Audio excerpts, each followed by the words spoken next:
Sir ఇక్కడ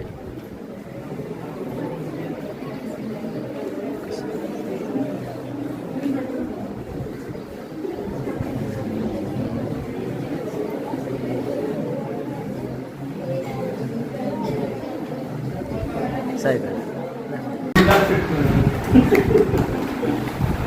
నిజంగా రియల్గా అంటే ఈరోజు సీట్ వచ్చింది కానీ నిజంగానే సీట్ రాకముందు నుంచి కానీ చిన్నగా ఉన్నప్పటి నుంచి కానీ నాకు బాగా మనిషికి హృదయానికి అతుకుపోయే స్టూడెంట్ ఎవరు అంటే పవనే. అంటే కుటుంబంలో ఇంట్లో మెంబర్ లాగా, కుటుంబ సభ్యులాగా. టీచర్కి హ్యాపీనెస్ రావాలన్నమాట. ఆ హ్యాపీనెస్ స్టూడెంట్ మన కళ్ళెదురుగా ఉన్నా లేకున్నా ఆ పేరు ఎప్పుడైనా మనకు గుర్తొచ్చిందంటేనే కొంచెం ఉద్వేగంగా ఉండేలాగా ఉంటుంది అనమాట. అని అప్పుడు ఆ పిల్లలు ఉన్నప్పుడు ఎంత బాగుండేది, ఎంత హ్యాపీనెస్గా, ఎంత బాగా ముందుకు వెళ్ళేవాళ్ళు. పిల్లలు ఉన్నప్పుడు ఎడ్యుకేషన్లో ఆ క్లాస్లో బాగా ఇంట్రెస్టింగ్గా సాగేది. ఇలాంటి పిల్లలు ఉన్నారు అనుకోండి క్లాస్లో, టీచర్ కూడా ఏం చేస్తారంటే ఒక బుక్స్ నాలెడ్జే కాకుండా out side of the knowledge ఉంటుంది కదా, మనకి ఏదైతే అవసరం అదే మెయిన్ ఇంపార్టెంట్. నిజానికి బుక్లో ఉన్న మార్క్స్ అన్ని అకాడమిక్ సైడే మనకు ఉపయోగపడతాయి. బయట నాలెడ్జ్ మనకి నేషనల్ నాలెడ్జ్ కానీ లేదా ఇంటర్నేషనల్ నాలెడ్జ్ కానీ, అంటే జాతీయ అంతర్జాతీయ అంశాలు ఉంటాయి కదా, అది నేర్చుకున్న వాళ్ళే ఖచ్చితంగా ఉద్యోగాల్లో కానీ లేదా భవిష్యత్తులో పై స్థాయికి వస్తారు. అవి గ్రూప్స్ కానీ సివిల్స్ కానీ అది చెప్తాను కదా, ఐఏఎస్ ఐపీఎస్ నేవీ ఏరోనాటికల్ ఇలాంటివన్నీ ఉంటాయన్నమాట. సిఏ చార్టర్డ్ అకౌంటెన్సీ చాలా పెద్ద స్థాయిలో ఉన్నవన్నీ కూడా మన అడిషనల్ నాలెడ్జ్ ఉన్న వాళ్ళకి అవి సాధ్యం అవుతాయి. అలాంటి అడిషనల్ నాలెడ్జ్ అంతా కూడా పవర్కి ఉంది.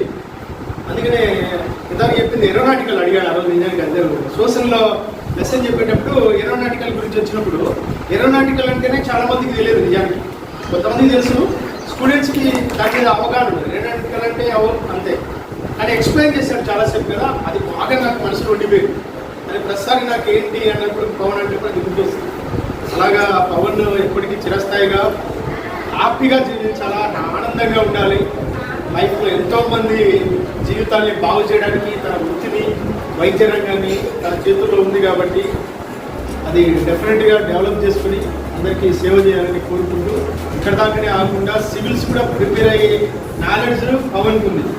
అంటే ఒక డాక్టర్ ఎక్కువ ఇప్పుడున్న దాంట్లో మోస్ట్లీ మనకి ఉత్తరప్రదేశ్ వాళ్ళే ఐఏఎస్ ఐపీఎస్ వాళ్ళు ఎక్కువ అవుతున్నారు మన దేశంలో.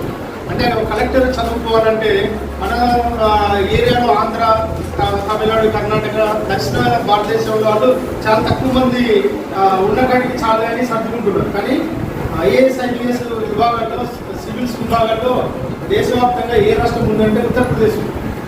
అటు నార్త్ ఇండియన్స్ ఎక్కువ వస్తున్నారు. అంటే ఈ నార్త్ ఇండియన్స్ కూడా ఎవరు ఉన్నారు తెలుసా, ఎంబీబీఎస్ డాక్టర్లే కలెక్టర్లు అవుతున్నారు. చాలా మంది డాక్టర్లే కలెక్టర్గా మారుతున్నారు. ఐఏఎస్ కూడా స్టార్ట్ చేసిన వెరీ గుడ్, కంగ్రాచులేషన్. సివిల్స్ కూడా స్టార్ట్ చేసినారంట. ఇంకా నాది ఇప్పటి నుంచి వాళ్ళు నిజానికి ఇప్పటి నుంచి స్టార్ట్ చేయాలి. అందుకనే ప్లానింగ్ బాగుంది పవన్కి. సక్సెస్కి ఈజీగా చదువుతున్న కొద్దిగా దానికి ప్లానింగ్ ఉండాలి. ఒక నిర్దిష్టమైన ప్రణాళిక, సమగ్రమైన అవగాహన, అంతర్జాతీయ అంశాల మీద విస్తృతమైన అవగాహన ఇవి ఉండాలి. ఇప్పుడు సివిల్స్ కూడా ప్రిపేర్ అవుతున్నా అంటే ఈ సివిల్స్ రావాలంటే పీజీ మామూలు గ్రాడ్యుయేషన్ ఉండాలి. సివిల్స్కి వెళ్ళాలంటే అది డిగ్రీ అవ్వచ్చు. డిగ్రీ అంటే 3 years, బిఏ, బీకామ్, బీఎస్సీ ఇవన్నీ ఉంటాయి కదా, బీబీఎంవి. ఇదైతే 4 years 5 years ఇది ఉంటుంది. ఇది అయిపోయిన తర్వాత ఎలిజిబుల్ అవుతారు సివిల్స్కి.